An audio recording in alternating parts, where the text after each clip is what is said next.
lastly na lang po, for Vice and anyone in the cast may answer. Sa panahon po ngayon, in general po ito, ano po sa tingin niyo yung challenge pagdating sa pagpapatawa or sa paggawa ng comedy? Sa panahon ngayon? Oh, daming challenge. True. Actually, ngayon yung pinaka-challenging time para sa mga comedians magpatawa. Especially kung, sabi ni Meme Vice, iba-iba yung brand ng comedy. Parang yung audience ngayon, may sita sa bawat brand. Merong hindi yan. So instead... Tapos wala nang natira. Wala nang natira. Kasi lahat yan, hindi pwede yan, hindi ganyan. Tapos wala nang gustong matira. Correct. So hindi mo na alam kung may napiplease pa ba tayo? Kasi, or hinihintay nyo na lang may masita kayo. Parang ganun yung pakiramdam namin. Although I'm not saying in general na ang hirap nyo ng i-please or ang hirap na natin palang i-please sa comedy ngayon. It's just that more people are opinionated right now.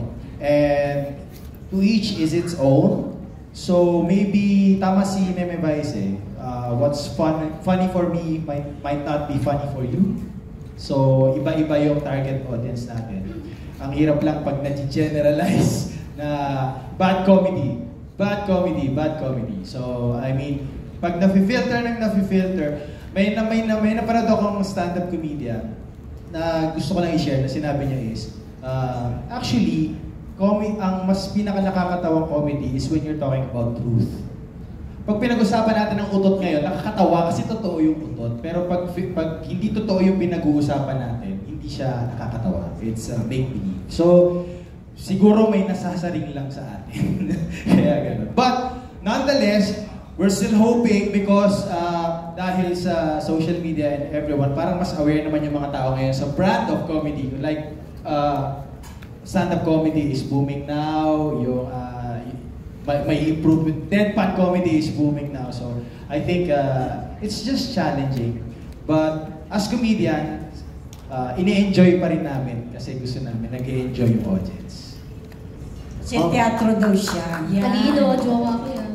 If I want to add, and may I add in something? Go, Kanina it was asked ng round table na natatakot ba kayo about cancel culture? I think Gerald already touched on some things about that. Pero I think Vice being at the helm of this show, and he's constantly in hot water because of what he's saying about particular social issues, I think mapangahas maging, more than comedians, we are artists on different levels. We can sing, we can act, we can dance. Napaka-broad na terminolohiya ito, pero proud ako na puro artist na genuine yung kasama ko sa show na to. And having somebody like Vice who's courageous and brave enough to talk about things that aren't normally talked about, pushing the envelope most of the time because we really need to make these professionals, these experts, laugh. So it's a highly competitive environment. Hindi kami napupulis or nakiklip yung wings namin kasi siya mismo nagsasabi sa amin, gawin niya yan, go. And minsan siya pa yung tatawag, may telepono dun sa bahay, ayan meron akong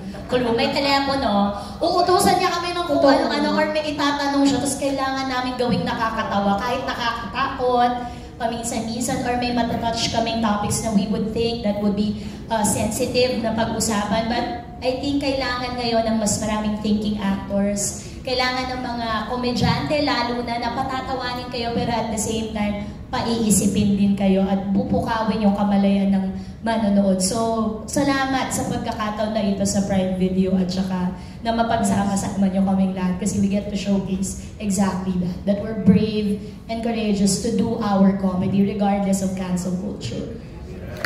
May gusto rin ako i-add.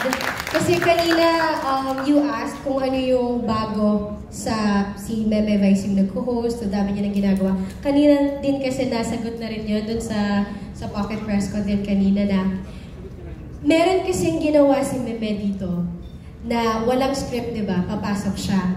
Na hindi lang kami ang kinabahan.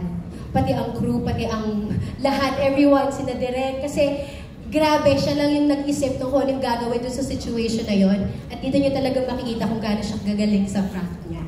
So, yun na. Abangan nyo.